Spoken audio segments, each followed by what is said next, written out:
How are you with music? Do you think you might be pretty good? Oh, fair. I notice a bit of an accent in there. Where are you from? Northampton in England. Yes. Originally from England? Yes. Ah. Any other English people in the audience? Give them a cheer. Say hey, hey. How long have you been out of this, Dan? 34 years. 34 years? Been, well, you're practically an Aussie now, I guess, aren't you? Almost, really just like, yes, of course you are. Almost. And is your wife here with you today? Yes. Which one is it? Oh, give us a wave. How are you? How many children, Stan? 7. What? You've got 7 children? Yes. This is not the memory test, but name them. Go on. Sandra, Susan, Stanley, Stuart, Sonia, Sally and Stacy. Yeah. Well done, Stan. I know. People in the audience picked that up too. They all just begin with S. That's true, yes. Why'd you call them all with the beginning? Well, with S? if we had any more, we'd say it was a slip. Good. Okay, Stan, I'm sorry, we're having a little chat. You're interesting. Like, here we're going to play Name That Tune. See the 3 curtains back here? Y, O, or U. Behind one of those curtains is a fantastic prize that you could win. The other 2 have nothing. I'm going to give you 3 chances to choose. All right? You've got to get the songs right. Here is the first song. Tell them, play it. I'm sorry, Terry, play it. First song, what is that? That's White Christmas. Yes, okay. All right, wait. See if you can win that prize behind Y, O, or U. Which one would you like to choose? O. You want to go with O? All right. I tell you what, O, what is it? Is it the prize behind O? Everyone say, ah. Never mind, you've got 2 chances. Okay, see if you can get this next song right. Here it is, Terry, thank you.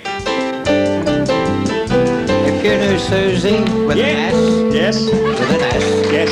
Can you sing a bit for us? You knew Susie like I know Susie. Oh. Her old man would be after you too. I tell you what, here, take the microphone, interview me, Stan. It's got the best jokes. All right, okay, now you got, for that prize, we're sort of narrowing it down. We got Y or U. What do you want to go for today? Well, I wonder why. What, you wonder why? All right. Is it the prize today behind Y? Oh! Strike me, big. Oh, you really narrowed it down today. Okay. The last curtain, you got to get this song right, all right? What is it, Terry?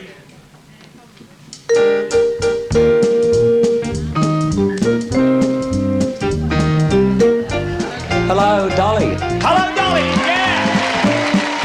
Well, you want to stand? Hello, Dolly. I tell you what, actually, it's not hello, Dolly, it's hello, Betty, because we've flown your sister all the way from America. 35 years since you've seen her.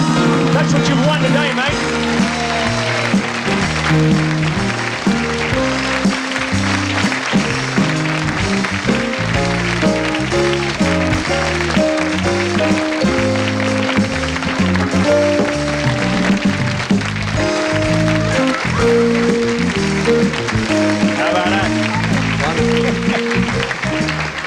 Isn't that nice? Great. Look at him here. He's quite a character, your brother. Yeah, Listen, I knew that. he called you Dolly. Why was that? Why did you give Betty the name of Dolly? My father used to call her Dolly. Why? Every one of the family had a nickname. Yeah. And hers was Dolly. Any particular reason? No, I don't think so. Just that we didn't like using the proper names. Yes. You're a family of characters by the sound of it. Yes, really. Now, Betty, I believe the last time that you saw Stan was that day in 1947 when you were getting ready to go for a holiday to America. That's right. What happened when you got to the United States? I went to California, to San Diego. Mm-hmm. Lived in San Diego a while. And then went up to You just went for a Canada a while. holiday, yes? Yes, it was supposed to be a holiday to And you begin met with. somebody? Yes, I was reunited with my old boyfriend from Really? America. Yes. And that you'd met him in England? And Yes, it was an off and on romance type thing, you know. And of course I've got a line there, Stan, but I'm not going to touch it. Now listen, Stan, of course, he was, in the meantime, he'd settled in Australia, he was raising the family. That's right. Betty, you became a permanent resident of the United States, as you said. You married and settled in Mississippi. Yes. Now, I believe that you've been back to England a couple of times in the past years. Yes. Once happy and once sad. You went back for the funeral of your mother. How is it that you never got out to Australia to see Stan here? Well, I thought about it several years ago and sort of getting ready to scrape up the money, and I called him and Ruby was working at the time, and he said, you know, Ruby has a job now, and she likes the wages that are coming in, and things were pretty bad, so I sort of got discouraged, and and then the fares went up so high, fares you know. are enormous. What do you think of her accent, Stan? She's got a real sort of southern accent now. Sounds a little like her husband now. Do you remember the day that you said goodbye, what it was like? Yes, he had to go to work in the morning, and Ruby, his wife and mother, came to London with me. And I remember they put me on the bus, and I jumped on the bus in the streets of London and said Just bye. said goodbye, because you used to saying goodbye. Yeah, weren't we'd you? said a lot of goodbyes because Stan was In the Navy, 14 years in the Navy, coming and going. And we'd got used to, you know, trying to hold on. Yeah, well, Stan, you were the only boy in a family, and you've got a lot of children yourself, and you're the eldest. And Betty here was the eldest of the girls, 7 girls, I believe, is that right? Yes. What was it like being the only boy with all those girls? Well, I managed. Yeah? I managed somehow. They said he was a bit of a practical joker, and knowing him here today, I guess that's pretty true. was. What are some of the things he used to do? He had us girls for sparring partners. And Sparring? would box with us. I could beat them easy. That's a bit Yeah. fun, isn't it? Yeah, you'd beat him easy? Oh, yeah. You bully.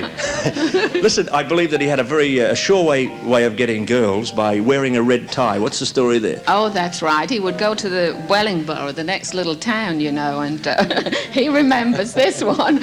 And there were a group of boys and a group of girls, you know, trying to work out a date. And they looked at these boys and they said, I'll take the one in the red tie. And that was Stan. Standing there looking like a thermometer, I bet, That's too. right. I changed a bit. You've got a pretty tie. Why don't you wear it? Coming on television. Well, listen, come in here. You play a bit of trumpet too, I believe. Bit I of a did. musician there. I did once, yes. Listen, Stan, you haven't had the best of health over the last few years. You've had an operation for ulcers, is that right? Yes. Had a heart attack? Not too good. Small one. But you come from a loving family. Just a small operation for a heart attack. Stacey, your daughter, is over here. Stacey, come in. Stacey is the one who wrote us the letter about you. Have you met your auntie? No. There she is.